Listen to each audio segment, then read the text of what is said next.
BSc Food and Nutrition లో university first rank, second rank, third rank. Sun international, Visakhapatnam, Hyderabad. నమస్తే, welcome to Telugu one news. నేను రూపానాథెల్ల.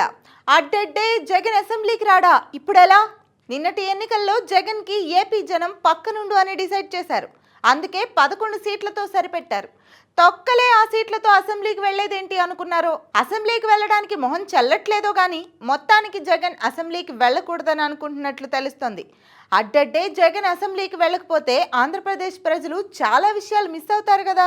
ఆ miss అయ్యే విషయాలు ఏంటంటే, 1 తన సీట్లో కూర్చుని వెకిలి నవ్వులు నవ్వడం, 2 అప్పుడప్పుడు గురకపెట్టి నిద్రపోవడం, 3 మంచి మర్యాద లేకుండా చంద్రబాబు మీద ఎగరడం, ఏకవచనంతో మాట్లాడడం, కించపరిచేలా మాట్లాడడం, ఆగ్రహంగా ఊగిపోతూ అరవడం, 4 మేము ఇంతమంది ఉన్నాం, మీరెంతమంది ఉన్నారు, ఒకసారి మేము తలుచుకుంటే ఏమవుతుందో చూసుకోండి అనడం, 5 నీ చూపు చూసి భయపడిపోమని అనడం, 6 సొంత పార్టీ ఎమ్మెల్యేలు పొగుడుతుంటే మురిసిపోవడం, 7 టీడీపీ ఎమ్మెల్యేలకు మాట్లాడే అవకాశం ఇవ్వకుండా అణిచివేయడం, 8 పార్టీ ఎమ్మెల్యేలను ఉసిగొల్పడం, మహిళల మీద దారుణమైన వ్యాఖ్యలు చేయించడం.